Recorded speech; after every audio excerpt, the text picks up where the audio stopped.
Hello and welcome to Practical Photoshop CC, also known as the Creative Cloud. My name is Mike Starkey, and this is tutorial 1 in the Level 1 book for the Practical Photoshop series. And we're going to start here by just taking a look at how Photoshop is laid out. It's really just kind of three main parts. You've got your tools here on the left. I'm just kind of dragging down through all the tools. Of course, you got your menus across the top. And then over here, you have your panels. And then this guy right up here, this is your workspaces. We'll talk a little bit more about that later. But do notice that we are on the Essentials workspace, and that's where you should be as well. So check that. And if you move things around, you can also reset the Essentials workspace right here. And that's a good habit to get into as you get started if you're new to Photoshop, just so things are kind of laid out the same way every time you come in. So reset the workspace. And then over here, you'll notice on the tools, if I right click on I'm sorry, not on the tool, but on the icon that's repeated up here right above the tool, if I right click right here, I get this little flyout menu that says Reset Tool or Reset All Tools. And I'm going to go ahead and choose Reset All Tools. And you'll see I get this little box right here. I click OK. And again, that's just a good starting point for all the exercises until you're feeling more comfortable with kind of where things are as we work through the tutorials in the book. So let's just go back over to the toolbar here for a moment. I'll just mention one thing. If you look at the very bottom, see this? There's this little white line right here. There's one little piece of the tool panel that we can't see, and it's just because of the format here for the video. So let me just show you this right there at the top of the toolbar. See these two little triangles? If I click on that, it just gives me a different layout of the tool panel, and you'll see this is the thing that we were not able to see. And it's just a way to put your images into full screen mode, so I encourage you to try that. I won't do it on the video just because, again, of the space here, screen size for the video, you won't be able to see it. So it would go out of frame, but I just want you to know that that's there. And let me go ahead and just close that back down. And this is a good, good way to kind of start here. So if I hover over any of the tools, you'll notice that I get this little message here. It's telling me the name of the tool, excuse me, and then right to the right in parentheses, that is the keyboard shortcut. So that's a very handy thing to kind of start keeping track of, because the more shortcuts you can use, just the more efficient you are working in Photoshop, and that's true for all these Adobe programs. You'll notice right here, let me come back over this one. Notice that the keyboard shortcut is J, and this particular tool is called the Spot Healing Brush. But you can think of this as, well, there are groups of tools that live within one of these cells here in the tool panel. So sometimes I refer to these as the J tools, because if I see this little arrow right here in the lower right corner of all the tools, if I click right there, I get a flyout here, and I've got a lot of I've got more options here. Sometimes it's just a different version of the same tool, and sometimes it's just a completely different tool that is grouped together, and that's the case here. So if, for example, you were looking for the Spot Healing Brush like we saw a moment ago, and then when you come back another time you see the red eye tool here and you're hunting around looking for the other tool, it's just important to start kind of taking note here of what's grouped with what in a panel like this, because it's easy to kind of lose track of things in the beginning. So notice we've got 5 different tools accessible in this one area, all with the same keyboard shortcut. So continue on, same thing here. This is the letter I. You've got all kinds of things in here. And if you look at the selection tools up here, for example, these are all selection tools. It's just a variation on it. So you might see the elliptical or the rectangular. We'll be using these in chapter 3 or tutorial 3 in the book. But the most important thing at this point, I think, is just to get acclimated to the space, just so you know your way around here. And again, looking through the tools. Now, here's another thing to take note of. Every tool I click on, watch what's happening up here across the top here, right under where it says Adobe Photoshop CC. every time I click on a tool, all of this information up here is changing, and that is called the options. Every tool has its own options, which is really important because the options will make tools act or work very differently. And so again, it's why it's a good habit to get into in the beginning is to come up here. You'll notice that right here I'm on the clone stamp tool, and the whatever tool I'm on here, the icon is repeated up here in the upper left. And again, if I right click, I can reset that individual tool or all the tools. And I'm going to go ahead and reset all the tools again, like so. And that will just put all your options back to their defaults. And that, again, that's kind of an important thing to remember, because later on we'll talk about troubleshooting. So what I mean by troubleshooting is when things aren't working quite right. Of course, you want to figure out why, and you just kind of go through a little mental checklist, and you'll notice pretty quickly that maybe the tool has the wrong options, or you're on the wrong layer, or maybe you have an active selection that you can't see, things like that. So again, we'll come back to that. So take some time, go through here, look at the tools, and take note of those keyboard shortcuts, because that's going to come in handy later. Down here at the bottom, this is what's called your foreground color, your background color. These are used for all kinds of things. This is the default here, and you can see right there above it, that black swatch over the white swatch. That's how you can just reset it back to the default. That's used a lot with the brushes. Has a lot to do with masking and things that we'll talk about later. But more importantly for now, I'm going to go ahead and just click on this, because anytime you see a swatch in Photoshop, and they're going to pop up all over the place. In fact, you can see there's some right over here. I'm on the right side in the top color panel. I'm just circling over there right now. You'll see swatches all over in Photoshop. And when you single click on the swatch, it brings up the color picker, which is what this guy is. And if you slide this slider up and down here, this is how you get access to all your millions of colors. And you'll see if you just, wherever you click, it shows where we started. This is what we have now. It'll just keep updating that. And then if I click OK, that color now is in the foreground color. So for example, if I was going to paint something, I would start with that color. Text, it's a little different with text, because let me just click on the text tool for a moment. You'll notice that right now, because we're starting kind of a new session here, this swatch color is the same as this swatch color. Sometimes those don't match because the options will kind of overrule it. So you want to, again, just be aware that there's lots of swatches in Photoshop. So that color the foreground color will be used as the color that you use for a lot of things, like I said, with brushes, text, and several others. This background color, the default is white, and that will come into play with some of the tools. You'll read about some of this in the book, actually. It affects how some of the tools work. Actually, both the foreground and background affect some of the tools.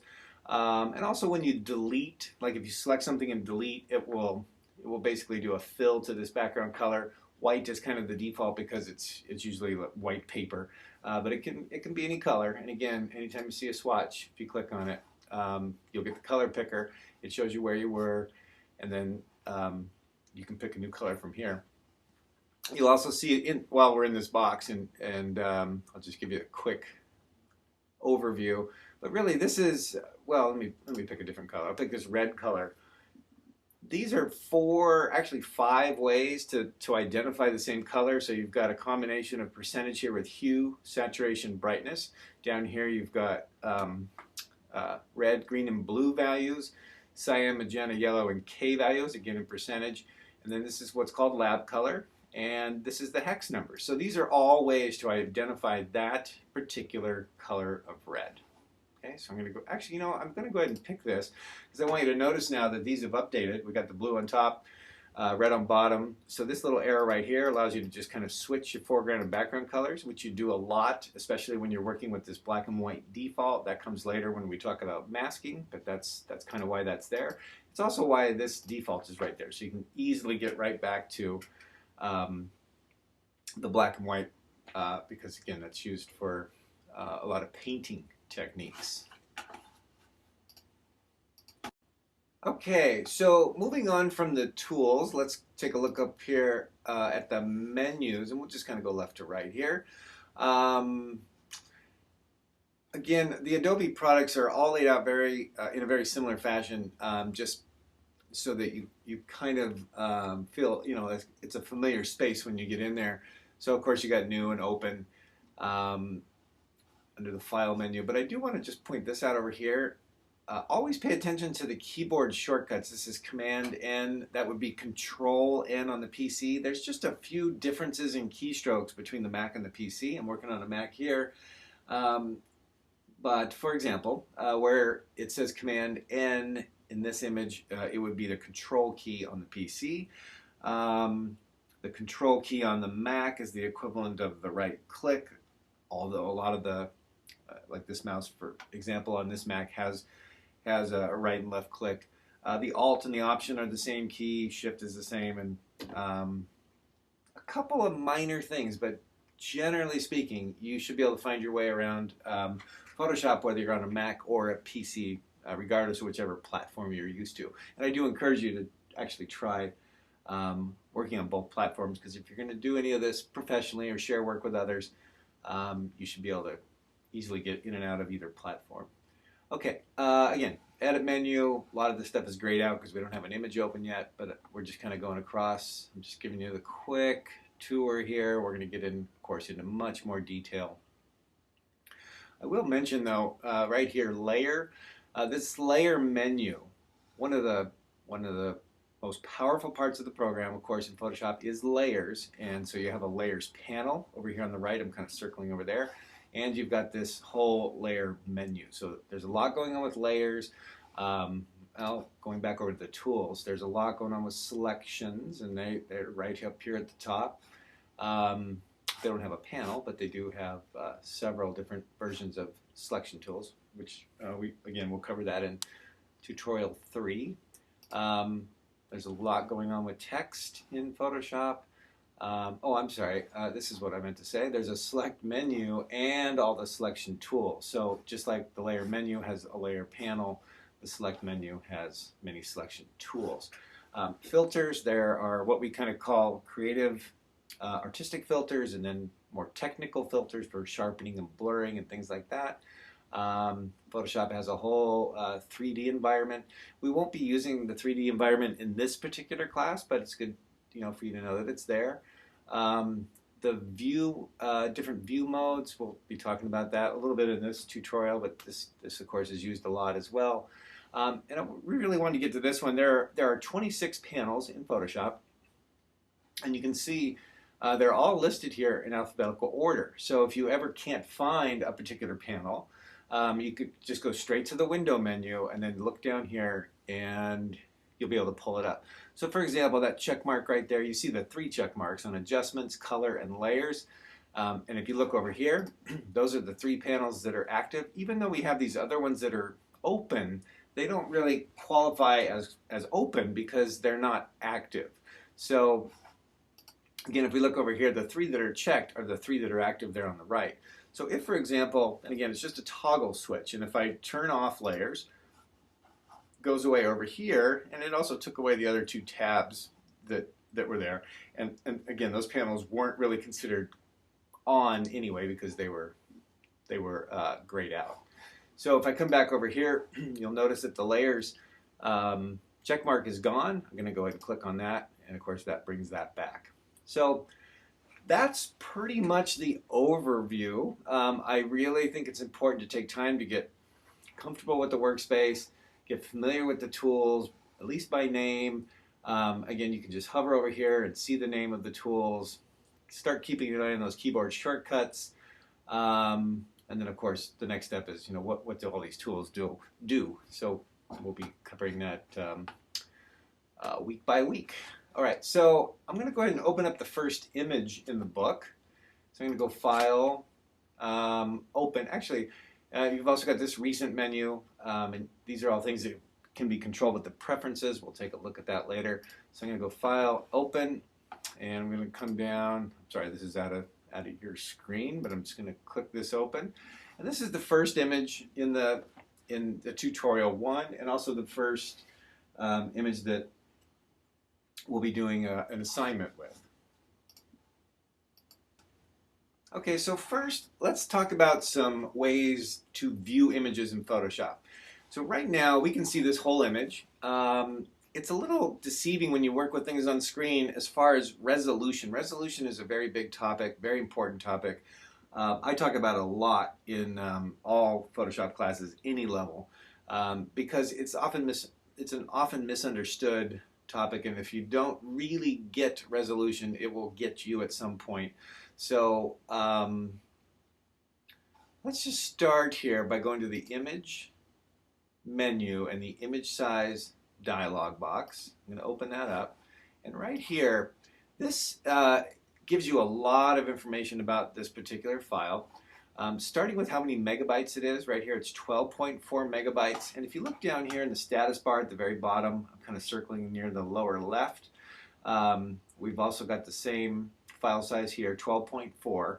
And you'll notice there's 12.4 and then this slash and then 12.4 again. This will come into play later. As we start to add layers to Photoshop files, this number on the right will go up, and this is the number on the left will be what it is when it's flattened. And if you look over in the layers panel right now, before we didn't have anything over there.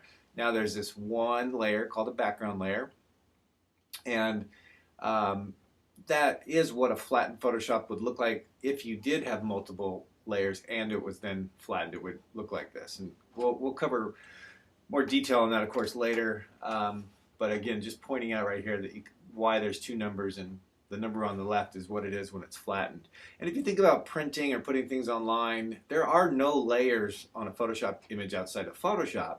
I mean, there's exceptions if you take it into another program like Premiere Pro, for example, where we do use Photoshop layers. But sort of in the world of, you know, the finished product of print or screen, the image is flattened. Okay, so back to the image size dialog box. This is really where resolution starts. So I'm going to go into detail on this next week, or on tutorial 2 in the book. So we have 12.4 megabytes. Another way to say that is 2,400 pixels by 1,800 pixels. And right here, this is the box that I can't stress enough that I hope you take the time to really understand. Right now, where it says it's a 6 by 8 at 300, you'll notice that this right here, the resample box is checked. Now watch what happens if I uncheck that. See, now the resolution and the inches are connected. And you might say, well, what does that matter? Let me just show you. I'm going to put in 240. And you see how the image is getting bigger in inches, 7.5 by 10. 240 is a very common print resolution. I'm going to go to the next common resolution, which is 72, and you'll notice the image is getting bigger, 25 by 33.333, and all that means is there's a finite number of pixels, 2,400 by 1,800 in this case, and this is how many of those pixels, it says right here, pixels per inch, that's what the resolution is covering. So at 72, which is a lower number per inch, that means the physical size in inches is going to be larger. If I go back up, 240, so I've got 240 pixels in an inch now, so the image size is smaller, 7.5 by 10, and then back to where we started, which was 300, now it's a 6 by 8. So kind of think that through, and again, we're going to go into detail with that next week, and have an assignment that we're going to do around that. So for now, I think the thing to do is just take a look at this, check this box on and off. You'll notice, for example, if I have that box checked and I put in that number 240, notice now it's different than what it did before. It's actually making the file size smaller. So you always want to keep an eye on this number on the left versus this number on the right. Going smaller, downsampling, is always okay in Photoshop. What you got to be careful of is, not that you would put it 600, but I'm going to just do it for an example. If you try to increase or upsample, it's just math. Photoshop will do the numbers, but you will not have the proper quality. And that's why resolution is an important topic, because you really need your image to do what you want in the end, and screen resolution and print resolution are two very different things. Okay, one last thing before I leave here. Most of the dialog boxes, see how the word cancel is changing to reset? If you hit the Alt or the Option key, cancel changes to reset, and that puts you right back to where you started. Without that keyboard shortcut, a lot of people hit cancel, they go back and go to image size, and reopen this dialog box. So again, the more shortcuts that you accumulate, the more helpful it'll be as you're working in Photoshop. All right, so let's talk about view a little bit. Down here at the bottom, or near the bottom of the panel, this hand tool and the zoom tool, those are pretty important. Now what I'm going to do, I want you to look up here at the top left. This is the file name right here, and notice that it says at 25%. That means we're looking at this at a 25% view. 100% view is important because that's what you should view images at when you're done, just because that will show you what the actual quality of the image is. So let's take a look at that. I'm going to double click on the zoom tool, and that takes us to 100%. And a couple of things have happened. One, we can now see the detail of the image as it's going to appear on the final output, whether that's on screen or whether that is on a printer. Now this has nothing to do with how big it is or how big it's going to print. To know that, we go back to the image size dialog box, and in this particular case with these settings, even though this image looks really gigantic and we're zoomed in on it, over here in Photoshop, if we printed this right now, we would only get a 6:8. So, and again, if it was at 240, it would be larger, and if it was at 72, it would be even larger. So, one way to start thinking about this is think of 72 resolution, or PPI. A lot of people call it DPI, which is incorrect, but PPI is correct for what we're talking about on screen. If you think about 72, 72 is for almost all images on screen. And then the other 240 that I mentioned is a printing resolution, and then 300 is also in there. So 240 or 300 are usually used for print, and then 72 for on screen. One other thing is we start to talk about file formats, and let me just go up here. If I choose, for example, file save as, and I'm just going to do this so you can see this list. See where it says format right here? It's defaulting to JPEG at this point because if you look up here, this file is a JPEG, and so it always defaults to what it was when you opened it. But if you look here, we've got all these different formats. The two main formats that you need to be aware of for most things that you'll do is the Photoshop or PSD format and JPEG. And we'll talk about some of these others as we go along, but those are the two big ones. And when you talk about a JPEG, think about 72 resolution or PPI. And when you talk about Photoshop or PSD, think about 240 or 300. Okay, so just like we double-clicked this zoom tool so that we could see the image at 100%, I'm circling that up here. And notice, again, this is how you check the detail of the image before, as your final output. If right above here is the hand tool, if I double-click the hand tool, what that will do is no matter how, well, it doesn't matter how big the image is. What the hand tool will do is make it fit in this workspace window so you can see the whole thing. You'll see all four edges are accounted for there. So double click the zoom tool for detail to see what it looks like at 100%. Double click the hand tool just so you can see the whole thing. If you remember earlier, it was at 25%. Now it's at 33.3. So again, this sizing, I'm going to click the zoom tool now, single click, and do one click at a time. See, now we're at 50. Now we're at 66.7. Now we're back up to 100. And then if I hold the Alt Option key, notice up in the left here, remember we talked about options earlier. This is sort of your first look at an option. So you hold the Alt Option key, you get the minus sign, then you click back down in these preset amounts.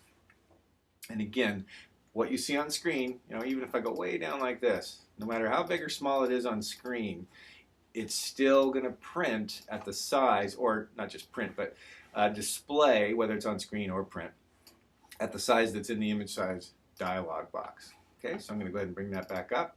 Again, double clicking the hand tool brings it up.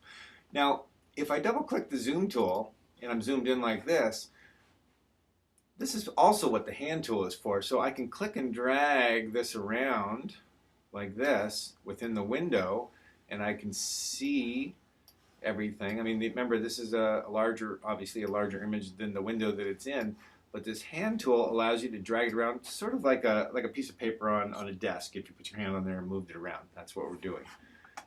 So let me go ahead and just put this back down like that. Okay, because now what I want to do is I want to connect this to a couple other things. Actually, I'll do one more thing before we move on. I'm going to put this back up. I would say it's probably almost rare to, almost never, that I actually click on the hand. I use the hand tool to adjust the view like this. That's very handy for the hand tool. But it's not very often that I click on the hand tool to get the hand tool here to move things around within this window. So here's a keyboard shortcut for you. This is the space bar. And the space bar gives you the hand tool. It keeps the zoom tool active over here. So again, all these little time-saving steps will really be to your advantage. So space bar changes it to hand tool. And then when I let go, I've still got the zoom tool. Okay, so now let's connect this to another panel. And I would say this is one of the key panels that you pretty much always would want to have around. I'm going to double click the zoom tool just to go back out. Remember, all our panels live up here in the window menu. So I'm going to drop right down here to this guy named Navigator. So go ahead and click on Navigator, like so. And there it is. And you'll notice, see this little mountain, this high mountain? This is the same presets that we looked at with the zoom tool. Okay, so now I'm at 200%, and you can see it's starting to break apart here. Which is why you look at your quality at 100%. You don't want to over zoom because you want to have a true representation of what's going to look like in its output. Okay, so a couple of things going on in this box. One, you've got this slider. So now instead of these preset numbers, watch over here, these percentages. See how that's just changing all over the place. And it's just because this is an interactive slider. You can put it exactly to where you want. I'll point this out too. See this workspace I have around or this blank space that I have within the workspace, I guess is a better way to say that. I think it's usually a good idea to be able to see the edges of your image. I mean, there are some times when you'll fill up this frame, but to have this like this is difficult when you need to make selections or do cropping or several other things that you'll do a lot in Photoshop. So it's just a good habit to start getting into like this, where you can see all four edges. And I'll just show you what I mean. Here's a selection tool, rectangular marquee, and see if I click and drag in the upper left corner, I can grab the whole thing, and I've got a selection very easily. If I grab the crop tool, for example, I can see the corners. So that will definitely come into play. So again, just keep an eye on those edges. You can also go in here and type a number directly and see that's an editable box. I'm going to type in 100% and then just click away. Oops. Try that again. 100%. And not click away, but click enter or return. And you can put whatever number in there you want. So I'll put in 50%. So lots of ways to move this around. Now, you probably have noticed while we've been doing this, there's this red square. And if you look at that red square and then you look over here in your window, that red square shows you exactly what you can see in this window. So if you look at the stem on the pumpkin, for example, it's right there. So now this is like the hand tool, except I didn't have to click the space bar or do anything, just click on that red square and move it around. And you'll notice as I zoom in, the red square gets smaller. And again, whatever's in that red square is reflected over here. And further out I go, eventually, when I can see all four sides, like we talked about before, that red square will be all the way around the outer edge. So the Navigator, I will always say, is a good panel to have in whatever your workspace is. Remember, there's multiple workspaces. We are using Essentials, the default. There are these that also come with Photoshop, but you can make many more, which we'll do as we go through the tutorials. Okay, so there are there's of course a lot of reading there to get up through that, but there are 4 exercises that will walk you through some of the things that I just did, for example, using the Navigator panel. But this brings us up to exercise, or guided exercise, I should say, 1.5, and that begins on page 22, and that is part of the assignment that we'll be doing for this tutorial. And this is an exercise. There's actually a few parts that go in order here, and we're going to be carving this pumpkin, and it'll walk you through all the steps, and I won't do the whole thing in the video, but I just want to give you, again, a couple of the highlights here. So, for example, one of the things that you're going to do is, and there's lots of ways to pick colors. In fact, you could pick colors right over here. Watch the foreground color on the lower left, and whatever colors I click on over here, see how they're changing in the foreground. I get the RGB values here. What they're going to do in the book is they're going to walk you over here to the panel again and see this, to the window menu where the panels live. And if I click on swatches, this is a whole another way to pick color. So you're going to pick a color, green, and you'll notice it's in the foreground color. Then we're going to have you grab the brush up here. Notice the keyboard shortcut is B. So all those things we said earlier are right away coming into play here with how we find our way around at work in Photoshop. Okay, so this exercise with the pumpkin is going to start here, and I'm just going to go ahead and walk through a little bit of this. Here's another keyboard shortcut that would be good for you to know. Right next to the letter P on your keyboard, there are what are called the bracket keys. There's a left bracket key and a right bracket key. If I hit the right bracket key, you see how the cursor is getting bigger? And it's not really the cursor, this is a brush, because we're going to paint some green lines on this pumpkin. So left bracket key takes it down. You'll notice, again, every tool has its own options. I'm up here looking at the upper left. You see this number right here. As I click down, it gets smaller. If I click with the right bracket key, it gets larger. And what that number is, this again is connected to the topic of resolution. So this is 600 pixels. If you think about a brush, and its bristles, think about pixels as bristles. That would be probably an easy way to kind of put that together. So the bigger the brush, the more pixels. If you counted the pixels that are inside of that circle, you would have 1,100 pixels, and it would be 1,100 of the, millions of pixels that you have here. In fact, if you multiply 2,400 by 1,800, that's where your megapixels come from that are your camera. So if you have a 5 megapixel, 8 megapixel, 10 megapixel, whatever it is, that's where that number comes from. So there's megapixels, there's megabytes, and then there's the pixel dimensions, and then there's the inches at a certain or given resolution. And again, all of that will come back in our next tutorial.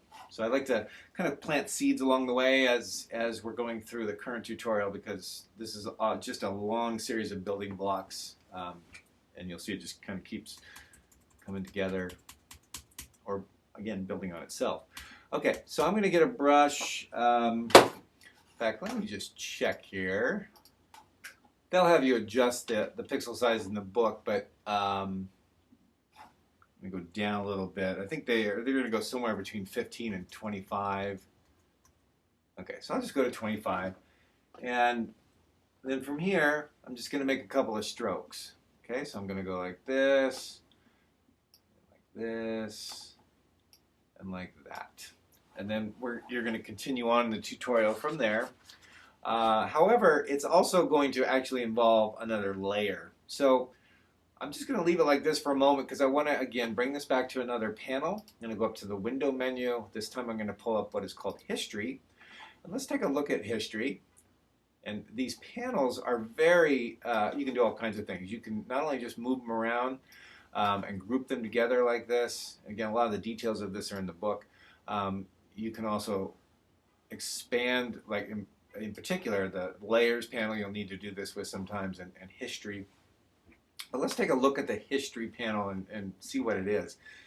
This is all the steps that we've done so far. So we have this file, and if I click up there, this is what's called a snapshot, and snapshots are used for several things that we'll be covering in the class. But you'll notice if I clicked on it, it took me right back to where we were when we opened the file, and all the history is grayed out. Now if I go back here, it takes us right back to where we left off, and all the history is active again. And I can step back one step at a time through history and see the lines going away as I do that. If I go forward, there's first line, second line, third line. So history is a very handy, just think of it as a sort of a fancier undo. You know, you all know you can go Command or Control Z to step back. You can also use or to undo something, and you can also step backward and forward right here from the Edit menu. But the history panel is a lot easier, more interactive way to do that. It's kind of like when we looked at the. Let me bring the navigator back because we lost him along the way. Let's put it over here. Just like the zoom tool was effective for zooming in and out, this is just a more advanced version. I think of it that way. A little more power in the navigator panel than there is in just the zoom tool, and it's kind of the same thing with the history panel. I'm going to close the histogram, but the history panel is kind of like that because yes, you could step back or undo, but this is a visual way to see it like that.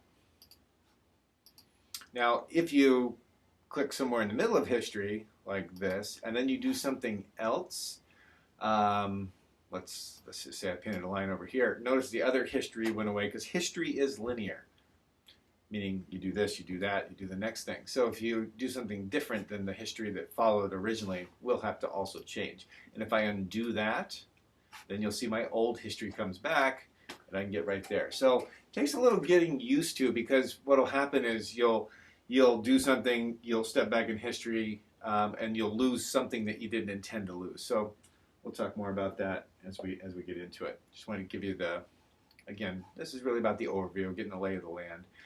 All right, the last part of this exercise, you're going to add a layer. We don't really talk about layers until later in the book, but you do it in this first exercise. So I'm going to walk through a couple of those steps here.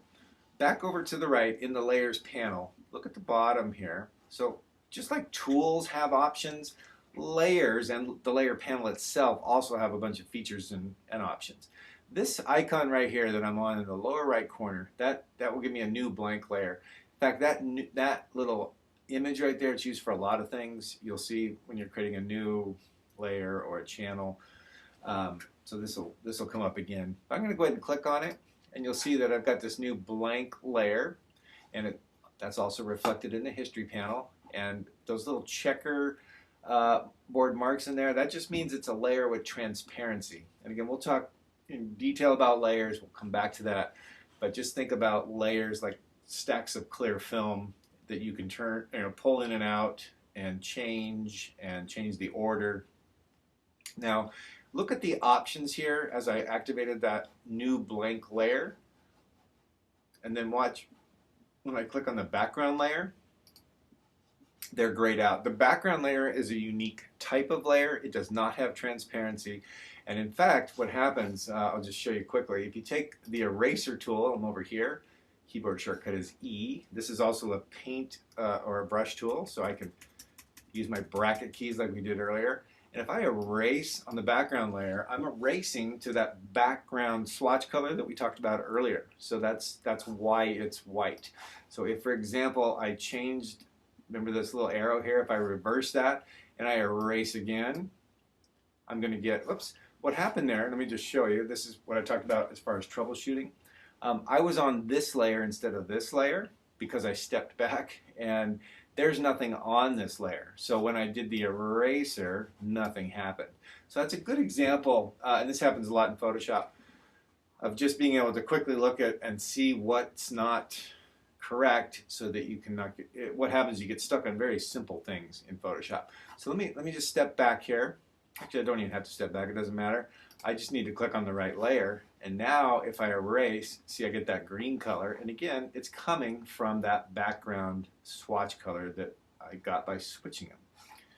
Okay, so let me undo that now. Actually, I'll step all the way back to here. So that's about it for this image. Of course, the rest of the steps are in the book. I'm just taking a quick look here to see how much more I want to cover there. You're, of course, going to finish this face. In fact, what you're going to do is you're going to do it on a separate layer. And I'll just show that to you quickly. So in the steps. I'm just going to go and step all the way back to here, or you could have erased those green lines off of there. Either way, I'm going to bring up the new blank layer. If I double click on a layer, it allows me to enter text here so I can name it. So we're going to call that face. And then we'll get our brush. Actually, we'll go back to our brush tool right here. And notice that even though I changed the size on the eraser to a larger size, and when I go back to the brush, it held the size in the options that we did earlier. And I'm going to switch this foreground color back to green. Otherwise, I would be painting with white. And then you'll see now I'm painting my... actually, now let me show you what I just did there. I didn't break on that second line. I just kept going. And so I've only got 2 strokes here. I've got stroke 1 and stroke 2. So let me go ahead and step back here. And just to be consistent with what I did earlier, there's the next brush stroke, and there's the third one. And you can see how that's reflected in history. And most importantly, this is your first look at the power of layers. This is the whole point, is that when you separate things, you've got a lot more control over your image. Because if I had painted directly onto the background layer, which I have highlighted now over here, I would have no way to work with or control those lines separate from the pumpkin image. And so what you're going to be doing with this, as you finish the face of the pumpkin, is you're going to be adding some effects. And again, you couldn't do that unless it was on a separate layer, and it has to be a layer with transparency. So just a quick look at what that is. I'm on the face layer, and if I come over here to the layer menu that we looked at earlier, you see I've got styles. I will just say that a lot of times the word style and effects is used interchangeably in Photoshop, so it's just something to be aware of. Kind of like what I said earlier, the DPI is used when it really, the proper term would be PPI. I would say learning Photoshop is kind of like learning a foreign language. It's really important that you do learn the right terminology so that you call things what they are. When you talk to other users, it's just very helpful as you're learning. I know some people get a little sloppy sometimes. They go, well, you know what I meant. And it's just a really good habit to get in, or right from the beginning, just call things what they are. And know that sometimes people call them an incorrect thing in general, and this is a good example. Style and effects used interchangeably. DPI, PPI also used pretty interchangeably. So you're going to grab this. This is an effect, and let me pull up the box here, and you can see already our image has changed over here. Let me grab our zoom tool. Actually, I can't do that while I have the dialog box open, but I can do another keyboard shortcut. In this case, it's the Command and Space bar. And see, now I can zoom in. I could have also done this. Oh, I'm sorry, I can't. The dialog box, there are some dialog boxes that allow you to still kind of do other things in the background, but mostly it does what it's doing here, which is kind of locking me out. I can't go over here to the zoom tool, and I can't go up here because this is kind of overriding everything. What I can do is use the keyboard shortcut. Now you'll notice when I have a dialog box open, and again I'm on that face layer that we created, just by turning this thing on, I've already got a different look. So I'm going to just show you this box here where it says preview, and you can uncheck that. That's what it looked like before we added the bevel and emboss. This is what it looks like after. And so in the book, they're going to walk you through all the settings in here. And you can see that the effects will show up. In fact, see right here, see where we went layer style, we picked bevel and emboss, and when it shows up over here, it's called effects, and that's just what I was talking about earlier. So anyway, the effects are just like this layer of the green, this triangle that we painted is separate from the pumpkin because I can turn it on and off. These effects, even though they're on that layer of the is the face layer, those can also be separate from the image itself that's on that layer. So a lot of power there, a lot of control in how you can manipulate and work with the image in Photoshop. Okay, so this is a good place to stop. One last thing, I really like to tie things together as much as possible.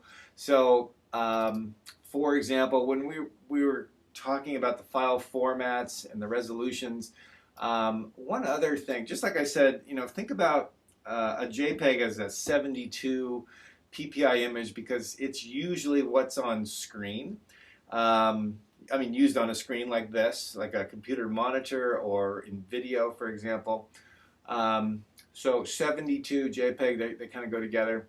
And then just like I said, 240 and 300 PPI typically, and this is not, none of these are absolutes, but it would typically be associated with a PSD or Photoshop document file.